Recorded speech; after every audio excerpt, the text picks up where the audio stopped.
What's happening, everybody? Welcome into a brand new episode of Crossed Up. Anthony, I think that the season probably should be canceled at this point. Let's just jump right to it. The Phillies have lost 6 out of their last 9 games. Everything is horrible. The bullpen stinks. The at-bats are garbage. And the Phillies didn't trade for Randy Arozarena. And I looked at Baseball America's prospect rankings from earlier this year, and it looks like a deal that the Phillies could have made. Why didn't they make the deal? They're not going to get anybody at the trade deadline. What are they doing? What is Dave Dombrowski doing? Does this team even want to win a championship? Good morning. Happy Friday. Good to talk to you. What do you think here today as we break down chaos in Phillies land? It's comical to me, Bob. Comical, Anthony. It's embarrassing. It's literally embarrassing. Yes, it is. It really is.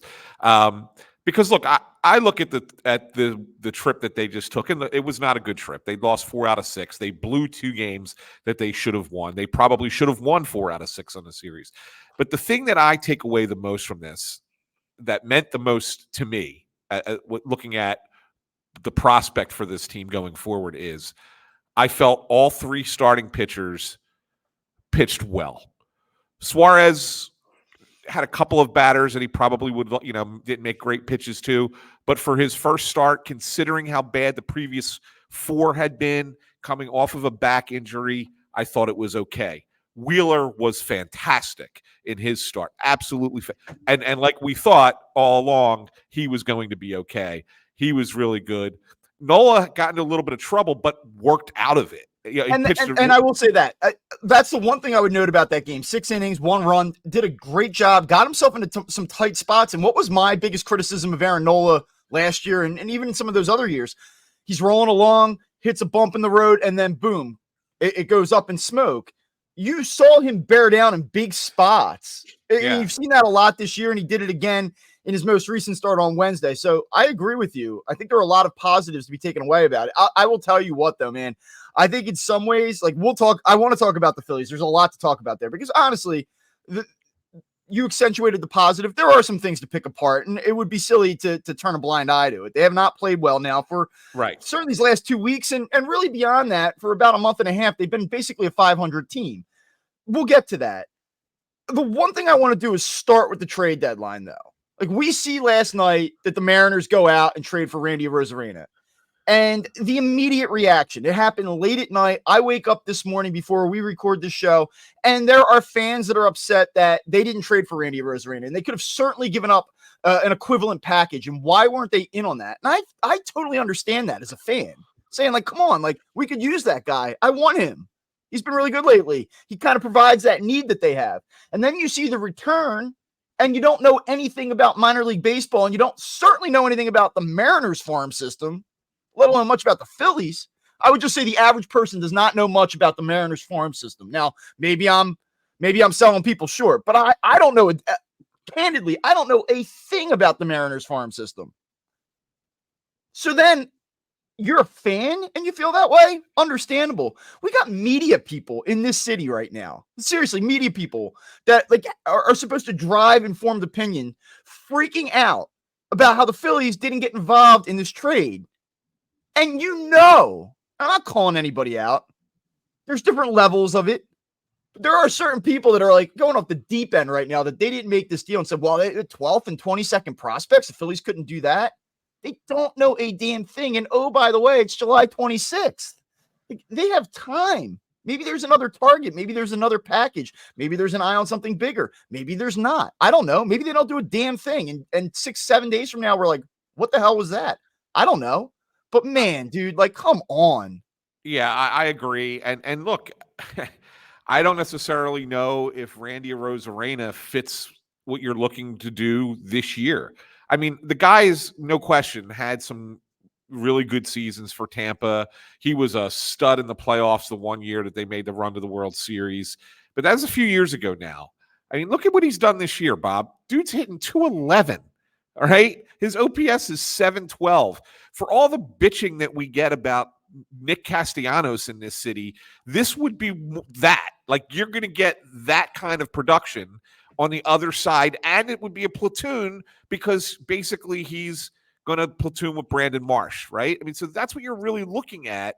And so, like, the fact that people are saying, oh, my God, this is a missed opportunity, the Phillies blew this, I'm not certain that this was the right fit. I think that they're still going to go out and get that player. They're going to add to that outfield mix. But I got a couple names that I think are going to be more realistic targets. But I don't. To me, this was like, okay, Randy Rosarena got traded to the Mariners. Hey, he didn't get traded to any of the Phillies rivals in the National League, right? Right. And I don't think that he's the guy. So it's like, hey, okay, interesting. Two middle of the road prospects. Good for the Mariners. They need to bolster their offense. They got good pitching. This might help them a little bit because they're leaking oil and they're going to get caught by a couple of teams, to be honest with you, the way Houston and Texas are playing. So I'm good. I'm fine with it. I'm good with washing my hands of this was not the guy the Phillies needed.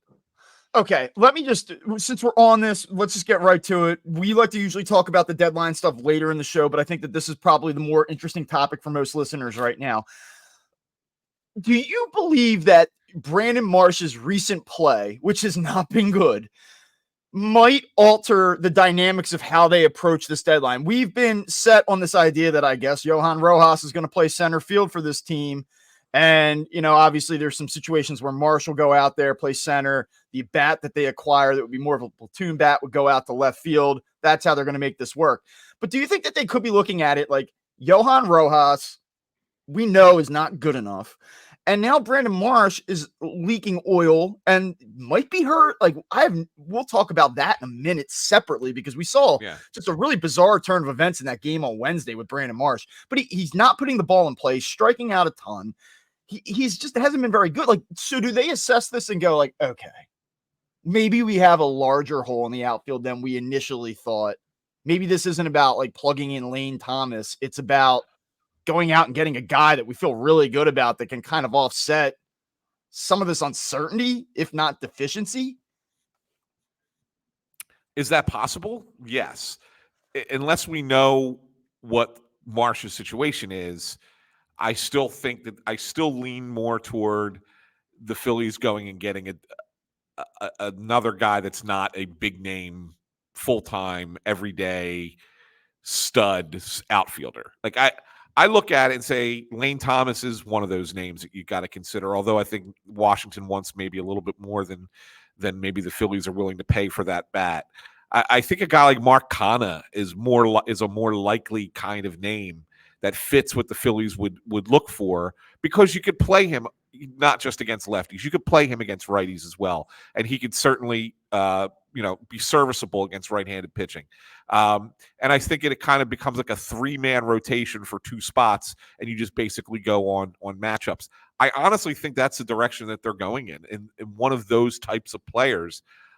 I would be surprised at this point if it's a bigger name, just because you don't see those big names being out there. I mean, obviously, Luis Robert is the one super talented player that you sit there and go, okay, well, if he could stay healthy, my God, how great would he be? But other than that, I don't think that that's the direction that they're going to go. I think that they're going to chase players more like Thomas and Canha. I think those are the names to look at, and I think that's where they're going to try and make it work. All right, so let's do some role playing here. Yeah. I'm going to be the fan that wants you to make that FU move, okay? Yeah. This team is getting older. It's a team that has had a lot of experience in the postseason, has given this city a lot of big-time moments, but they fell short 2 years ago in a series against the Astros in which you and I, after Game 3, together, after midnight, left Citizens Bank Park, walking out by Ashburn Alley, and I turned and said to you, holy shit, the Phillies are going to win the World Series. And they didn't. And last year, we're looking at each other, Diamondbacks first 2 games, and we were like, almost like, this is going to be done in 5, right? Yeah.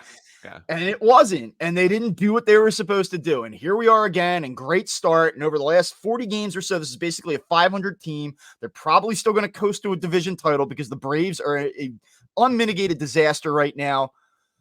I want you to win the World Series this year. I want you to make the statement move that sends a jolt through that clubhouse. Like, oh yeah, it's such a tight-knit clubhouse, and the chemistry and the vibes, and they love each other and they play for each other. Great. Make a move that says like, yo boys, it's time. 2024, we're fucking doing this. And as a fan, I think there are a lot of people that want that move. And I think that they're justified in feeling that way. So tell me Mhm. why they shouldn't make that move, and then I'll get to part two of this. Well, it's not that they shouldn't, Bob. It's not that there's a shouldn't. They shouldn't do that. If they should do it, if it's the right move all the way around. Because you got to remember, one thing is this: as we can talk about it as much as we want, and I have this conversation with Russ all the time on Snow the Goalie when we talk about hockey trades. It sometimes does require the other team to want to make a deal with you, right? You have to give them something that they want. And maybe the Phillies don't have what another team wants for that big shove superstar, player that's going to come in and make that outfield difference. Um, and that includes, their top prospects. Maybe a team looks at it and goes, well, might be interested in Painter, but we're not sure because of coming off the injury. Hasn't pitched in, it'll be 2 years before he really pitches again. And maybe they're not in love with Aiden Miller as a shortstop because they don't see him that they think he's going to end up shifting over to third base. Maybe they think Justin Crawford is not a good enough prospect, by himself to get you that top player. So there's a lot of things that kind of go into it, right? And we might sit there and say, well, yeah, trade whoever you got to trade to go get that player. Well, it might not work.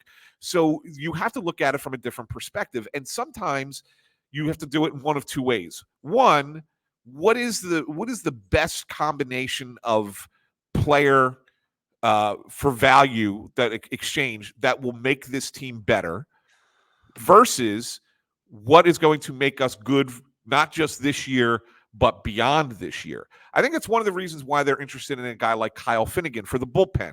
Not that I want to change the subject here, go from outfield to bullpen, but you look at a guy like Finnegan and you say, well, why is he a guy?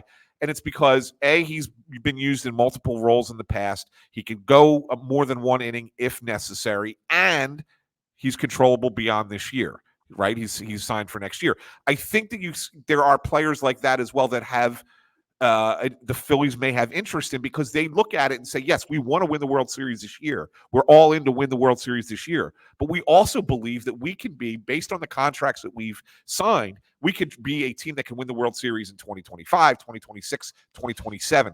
We want to make sure that we stay on that path as well. So you got to balance the two. And I think that that's why Dombrowski will look more toward complementary players and not fringe, but complementary players as opposed to going out and getting that one stud guy that everybody wants. Yeah, and I guess, look, the other part of this is, as you're evaluating it, you have now a 9.5 game lead, whatever it is, this morning after the Braves meltdown last night against the Mets.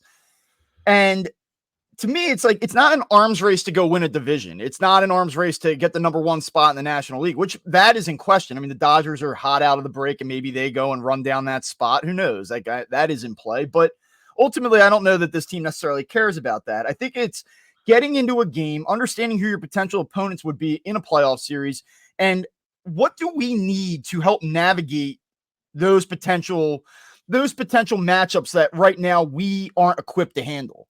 Is it what happens if you come up against the Dodgers and you've got to deal with, the Betts Freeman in the sixth inning? Are we good if we go high leverage in the sixth? Are we equipped to handle them again in the eighth or ninth? Like, you have to think through situationally in a game in October, what is right now going to hurt us or prevent us from winning a game in October against the teams that we feel like might be a tough matchup for us. And I think you have to really kind of get granular as you make those evaluations to your roster. It's not just go take the shiny object that everyone's going to be excited by and insert it, because that might not have the same effect is when you get in the weeds, in the playoffs, in those tight spots. It's like, damn, we should have gotten that. We should have gotten that piece. Like Lane Thomas in the seventh inning in a pinch hit spot here would have been really helpful. But yeah, we went and we got Garrett Crochet and gave him an extension and gave up our three best prospects to do it. Like, one thing is not as exciting as the other, but when you get into the game in October, which one's really going to matter? And that's what you have to think about here. I think certainly as a person in the front office, but certainly as a fan too, when some of these moves might feel a little bit underwhelming. Now, that being said, I want to drop this idea. I don't want to say it's picked up steam. I don't think that anybody really expects it to happen, but I was talking to Mike Gill yesterday, at 97.3, and he said, like, what about a guy like Tariq Skubal? right? Like this guy over his last 35 starts has been the best pitcher in Major League Baseball, arguably. I would agree with that. What happens if there's some world where you could put together a package, a few elite prospects, and bring in a guy like that? Do you think that there's any validity at all in going in on another elite starting pitcher, or is that overkill? I see. I think that the needs are elsewhere right now. I think that would be you know, an embarrassment of riches in one spot, because then what do you do come the playoffs? I mean, Well, first of all, only four guys are going to start in the playoffs. And even then, the fourth guy gets the odd start, right? I mean, it's mostly three guys that get most of the starts in the playoffs. And so you got four right now in your rotation that you go, okay, I'm comfortable with any of these four guys going in a playoff spot. Now you're adding a fifth, and then it's like, okay, then which of those two are you not going to really, really rely on come the postseason? I think that would be an embarrassment of riches that really doesn't address what this team needs right now. what if I told you that the Dodgers are going to go out and add another stud arm, and Kershaw gets healthy and Glasnow gets healthy, and this is about a collision course with the Dodgers and Ohtani? And so if that's the case, what if you bring in another elite arm and then you go Wheeler, that guy, Nola, Sanchez, and now what I've done is I freed up Ranger Suarez to take on and I'm kind of rolling my eyes as I say this because it's played out in cliche, but like the Swiss Army knife role, right? Where like he can do a lot of different things for you. And the only reason I point to that isn't necessarily because of the recent struggles, but because of the recent struggles coupled with concerns about his workload and his usage and where he's going to be at in his innings. And like, so is there a world where maybe you say like, hey, this is how we're going to address this. Let's go get a difference maker up front that we feel awesome about, where a team's looking at us across the board from a starting pitching perspective going, holy shit. And then you free up a weapon now in the bullpen, which definitely does need some help. And I think we all agree about that. If you're the Phillies and your mentality is like difference makers, difference makers, difference makers, though it is not an obvious need, I totally agree with that. Is that one way to possibly address it and ease the concern about Suarez's workload? Yeah, it is, but I also think you can do the same thing with a lower tier starting pitcher.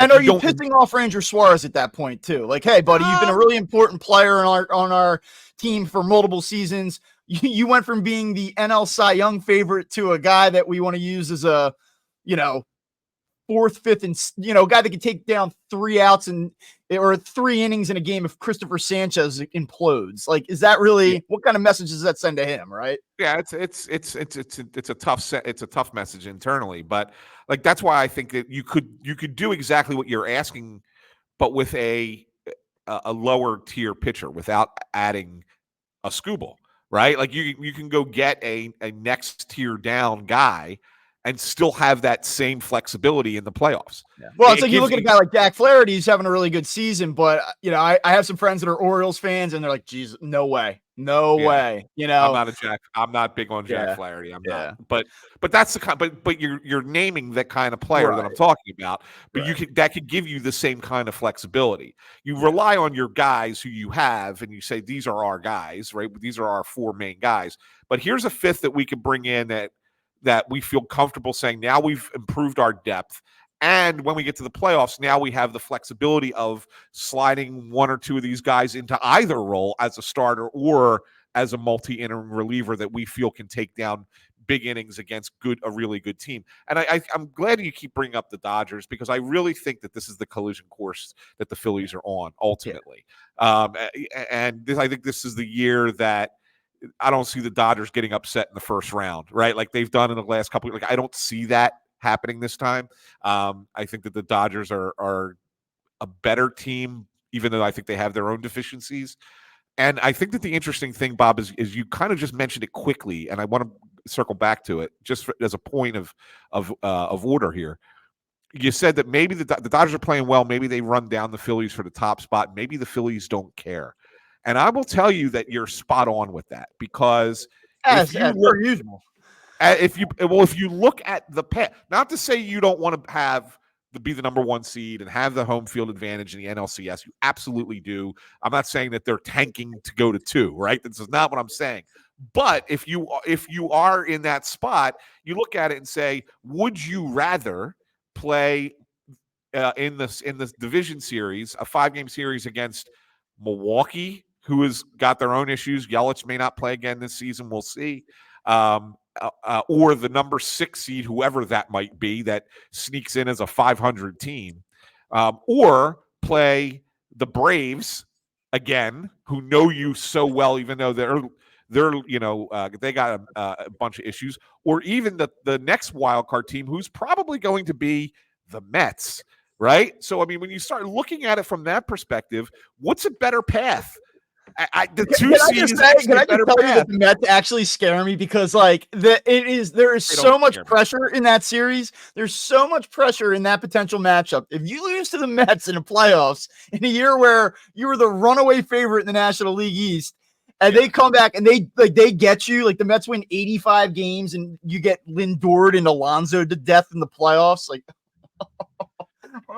man, that would be that would not be great. I'm just saying, to me, there's a better. Not that I still think they're going to be number 1. I still think they're going to have to play the Braves or the Mets in the division series, and that's fun. It's going to be fun for the city. But there's nothing wrong with going to 2 and going the Milwaukee whoever route as opposed to the Atlanta New York route. Yeah. All right.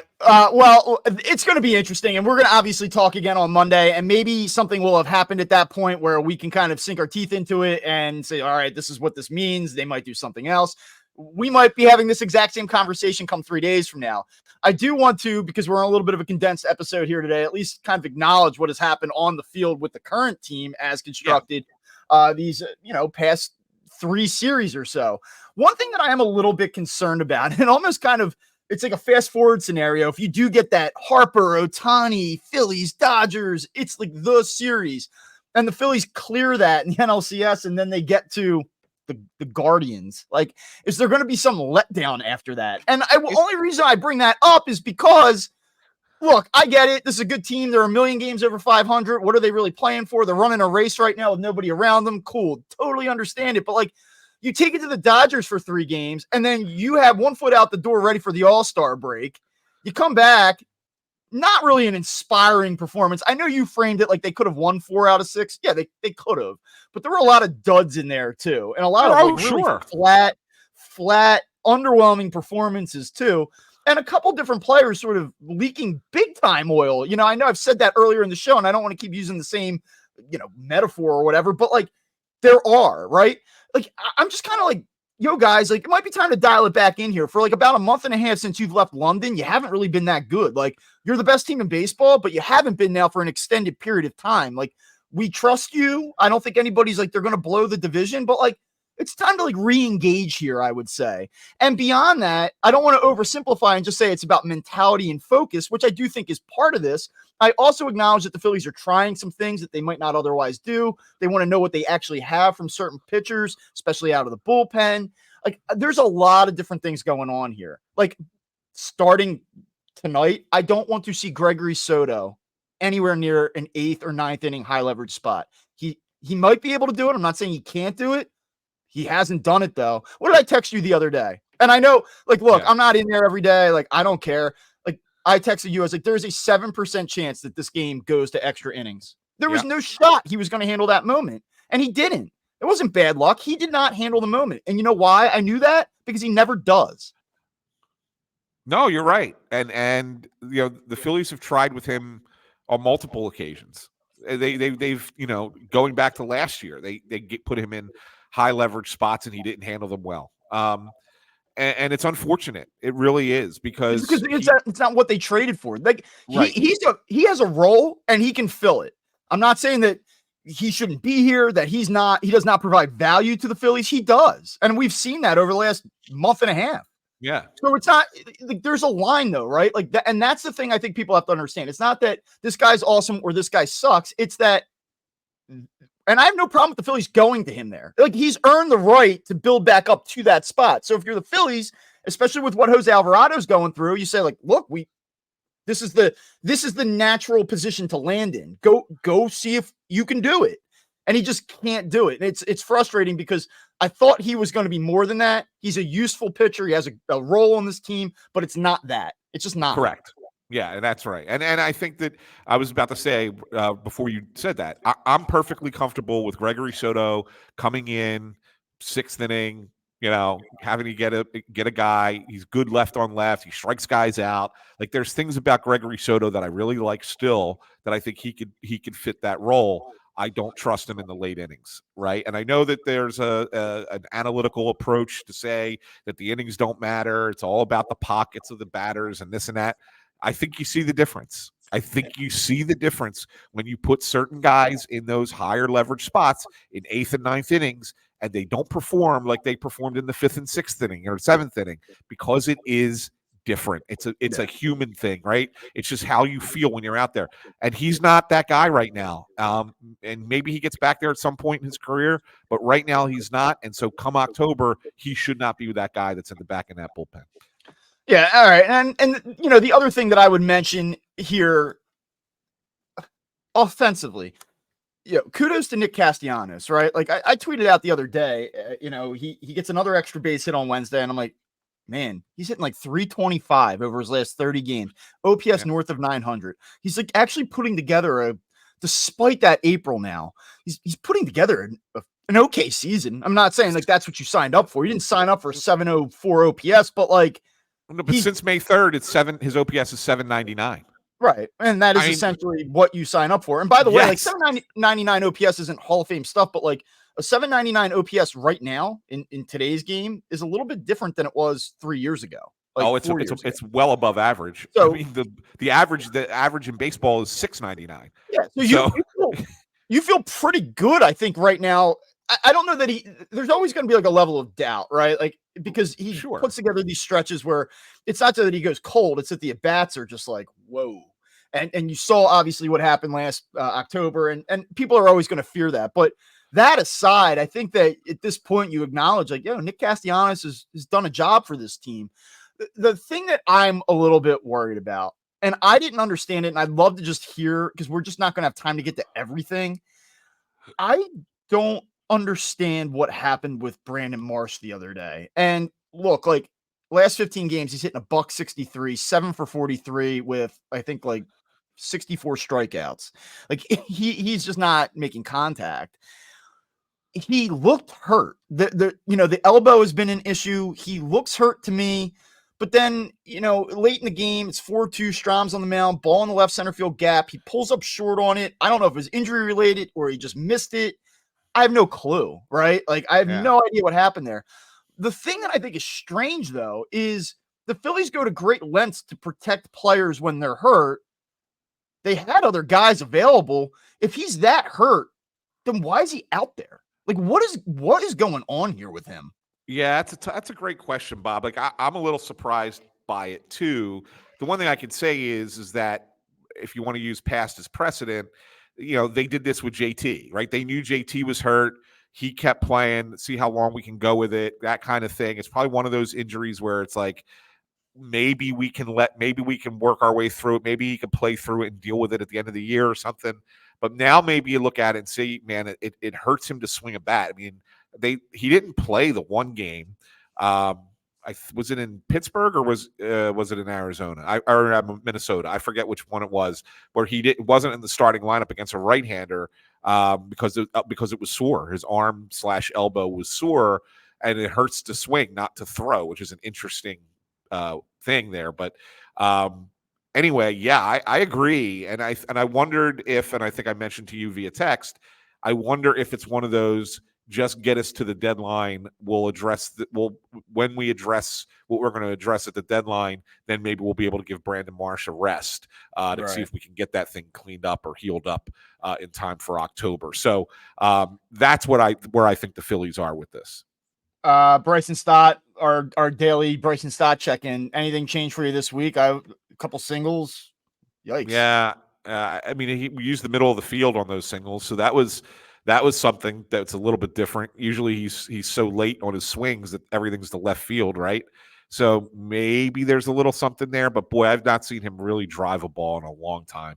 and that's Yeah. still a concern for me. Yeah, he had that homer, I guess, was it against the Dodgers or the Dodgers? I think he had one, Yeah, right? yeah, I yeah. mean, his last 7 games, he's hitting 091. He's 2 for his last 22 with 7 strikeouts. Last 15, he's hitting a buck 70. Last 30, 224. I mean, I don't know. I think we've said everything there is to say. I guess like, at this point now, like, yeah, like you get a tough lefty. It's definitely a Mundo Sosa time. I just don't know, man. I don't know what to make of that. And I think we need to see a little bit more. But I'm starting to wonder if you get into playoff games, if they're going to basically just take the platoon advantage and use Mundo Sosa if that's where this comes out. And it's not like he's lighting the world on fire against righties either. It's just I don't know where that's at right now. I really No, don't. neither do I. Neither do I. And it's strange. It's because it's completely unexpected.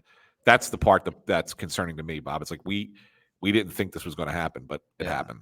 So And anything else, like any other big takeaways jump out at you? Because like I don't if the trade deadline wasn't here, like the focus of our show would be like, what is going on with this team? Like what's real, like a real concern, and what's hey, that's 9 games in the middle of a season in which their backs aren't really up against the wall. So how much do you want to lean into this? You know? yeah, Anything I'm else that exact. you I'm more in that camp, and like I said right at the top, like I was impressed by the pitchers. That's the stuff that I look at most with a team when you're not winning a World Series without those guys. Those are going to be your guys. They have to get you there. They're the most important parts of your team, and so to see 3 straight starts with positives, I felt was it didn't matter what the end result of the game was. right. I think that is the thing that really stuck out to me to see Yeah. those 3 guys pitch well. So, All right. Well, let I me know get that we're at our let me time here. So you want to do yeah, I one do. last thing or you want to I call? will throw the one last thing at you real fast because it's only a minute. I was having a conversation with a guy who's out in San Diego. You know, pays very close attention to what's going on in baseball. We were talking about the American League yesterday, and after we did a little bit of National League stuff, but talking about the American League, and I said, listen, I'm not coming off my prediction. Orioles were my preseason prediction. I still think they're the best lineup, but man, their pitching's in trouble. Looking at the American League, the Yankees are free falling. The Mariners, they had a collapse. I don't know if the Guardians are going to be playoff tested enough to really make the run. Bob, are we headed back to Houston again? Is Houston a thing again? Like literally, I mean, I look at it. I'm looking at the American League right now, and I'm saying to myself, the way the Astros have gotten back in the first place, and Texas is playing great baseball right now too, and they're a veteran team, defending champs. Like I'm starting to think, my God, those 2 teams are going to be the teams that are making the push in the playoffs. Maybe not everybody else that we've been watching so far. Yeah, I think that the Orioles have 5 days to change that. If the Orioles want to go to the World Series this year, they have to do something. It's that simple. Yes. You want to talk about a team that has to do something, it's them because the bullpen's a mess. They have holes all over the rotation. You talk about Craig Kimbrell. I mean, again, yesterday, Gunnar Henderson made a brutal error. It helped spark that rally by the Marlins, but Craig Kimbrell had ample opportunities to navigate that and just couldn't do it. Walks with a 3-run lead to start the inning. Just terrible. They're in big time trouble. They have to make a move. And you're right. I actually like this Guardians team. And interestingly enough, here they come and the Phillies will play them. And it'll be interesting to see what that looks like up close and personal here. But yeah, I wouldn't be surprised. Like right now, if you're betting on the future AL winner, little small play on the Astros might not be a bad thing. It's unbelievable. It's unbelievable. All right. Well, there you go. But For Anthony Sanfilippo, I'm Bob Wankel. We'll be back on normal hours on Monday. We're going to break it all down. As much Phillies content as you could possibly want starting on Monday. We'll be back and talk to you soon.